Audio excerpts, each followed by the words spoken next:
If you want to really earn money, if you want to really become rich, then आपको ये habit आज नहीं तो कल अपने अंदर लेके आनी पड़ेगी। Hello everyone and welcome back to the channel again. आज हम बात करने वाले हैं how you can become rich. And ये चीज मैं अपने मन से नहीं बोल रहा हूँ, बहुत सारी बुक्स के अंदर लिखा है। And one of the famous book rich dad poor dad के अंदर इसको क्लियरली मेंशन किया गया है, अच्छे से एक्सप्लेन भी किया गया कि अगर आप इस कॉन्सेप्ट को फॉलो करते हो then you will become rich, simple as that.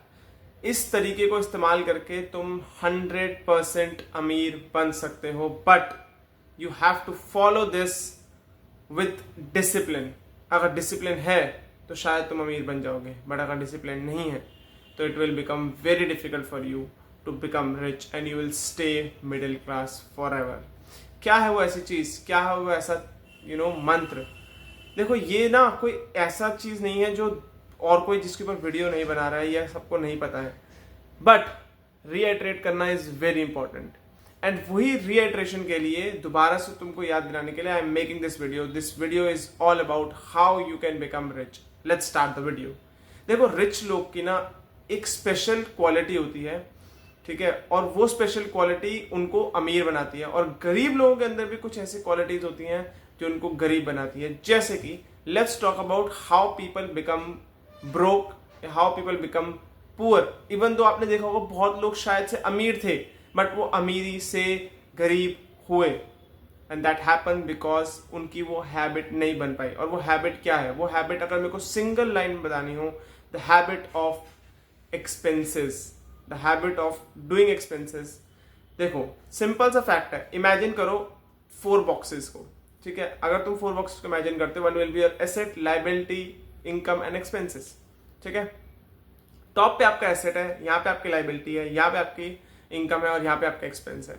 अब बहुत सारे लोग क्या करते हैं, जो लोग गरीब होते हैं वो डायरेक्टली इनकम अर्न करते हैं, इनकम से एक्सपेंस करते हैं, वो इनकम को और पैसे को बाहर निकाल देते हैं। They just lost that money, उसको खर्च कर देते हैं वो लोग।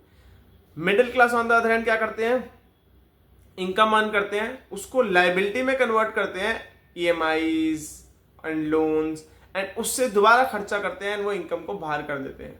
Simple as that. और ये दोनों ही सबसे बड़े ब्लंडर है जो आप अपनी लाइफ के साथ कर सकते हो, बिकॉज इसका कोई एंड नहीं है। अगर आप ये चीज फॉलो कर रहे हो, या तो आप इनकम अर्न करते हो, लायबिलिटी में देते हो एंड लायबिलिटी से पे आउट करते हो, या फिर आप डायरेक्टली एक्सपेंस करते हो, तो दोनों ही केसेस के अंदर you are doing blunder. Because आपकी जो इनकम है ना, आप उसको ग्रो करने का चांस ही नहीं दे रहे हो। आप उसको हमेशा के लिए सिर्फ और सिर्फ अपने पास कमा रहे हो, और कमाने के बाद उसको खर्च कर दे रहे हो, एंड वो कभी ग्रो नहीं करेगा, कभी बढ़ेगा नहीं, कभी उसके अंदर ये चीज नहीं होगी कि वो इंक्रीज करे अपनी वैल्यूज को। हमेशा वो जो इनकम होगी वो आएगी एंड उसी के उसी वक्त खर्च हो जाएगी, and you will never become rich. You'll always stay poor or middle class. On the other hand, what rich people do, और जिनको रिच बनना होता है वो लोग, यही बॉक्सेस हैं 4, ठीक है। Asset, liability, income and expenses. They earn income, they keep it in asset. वो एसेट के अंदर उसको डिप्लॉय कर देते हैं इनकम को। Not very much, I am not saying deploy 100% of your income to assets, but मतलब एक रूल फॉलो कर लो, एक डिसिप्लिन फॉलो कर लो कि आपको अपनी इनकम को रेगुलरली एसेट्स के अंदर डिप्लॉय करना है। Simple as that. अपनी इनकम को एसेट के अंदर डिप्लॉय करना है, दैट्स द ओनली मंत्र। अब क्या होगा, तुम्हारी जब इनकम आएगी तुम उस इनकम को अर्न करोगे, उसमें से अपना जो भी खर्चा है वो निकालोगे, उसके बाद उसके ऊपर से बफर जो होगा वो अपने बाकी चीजों के लिए निकालोगे, एंड जो रिमेनिंग अमाउंट होगा उसको सबसे पहले कोई भी खर्चा करने से पहले डायरेक्टली अपने एसेट के कॉलम में डालोगे।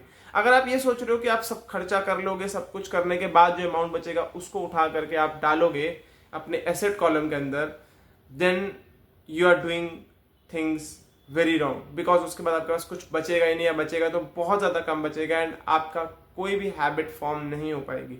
If you want to really earn money, if you want to really become rich, then आपको ये हैबिट आज नहीं तो कल अपने अंदर लेके आनी पड़ेगी। दैट जैसे ही आप अर्न करोगे, जैसे ही आपकी इनकम आएगी, आपको उस इनकम को उठा करके अपने एसेट कॉलम के अंदर डालना होगा।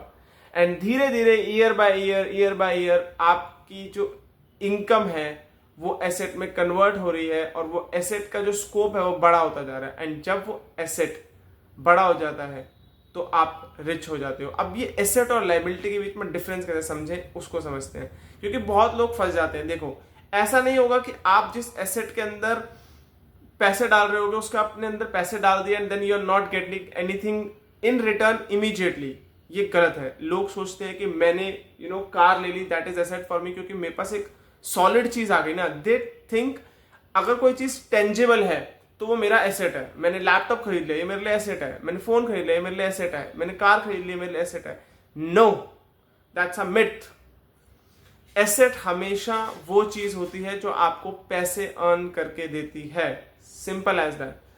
आपने वहां पे पैसा डाला, आपको कुछ टाइम बाद उसका इंटरेस्ट या कुछ भी फॉर्म में मनी दोबारा से वापस मिला और वो रेगुलरली आपको मनी जनरेट करके दे रहा है। That is asset, plain and simple, that is asset. And जो चीज आपको हर बार पैसे खर्च करनी पड़ रही है, जैसे आपने कोई कार ली, वो कार आपने लाके प्लांट करी अपने घर में, अगर आपने यूज कर रहे हो उसको, वो कार आपसे हर टाइम मेंटेनेंस मांगेगी। वो कार हर टाइम आपसे चीजें करवाने के लिए, एंड वो एक्सपेंस बन जाता है।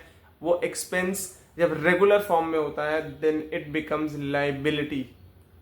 अब आप चाह करके भी उससे दूर नहीं भाग सकते, आपको स्पेंड करना पड़ेगा उसके ऊपर। लायबिलिटी इज समथिंग जो आपकी जेब में से पैसे निकालती है और बाहर फ्लो कर देती है। That is liability. तो ये एसेट और लायबिलिटी का गैप के बीच में बहुत इंपॉर्टेंट डिफरेंस है। अगर आप ये चीज समझ जाओगे अपनी यंग एज के अंदर, then you will become rich. मैं ये नहीं बोल रहा 1% में अंदर आ जाओगे या कुछ बहुत बड़ा कर जाओगे, but you will become significantly rich. I hope आपको ये जो this explanation and all of these things, this way of me delivering all this stuff, ये पसंद आया होगा। एंड आप आज से ही अपने एसेट कॉलम के ऊपर ध्यान देना स्टार्ट कर दोगे। मैं मिलता हूं आपसे ऐसी एक और इंटरेस्टिंग वीडियो के अंदर। तब तक के लिए thank you so much for watching and bye bye.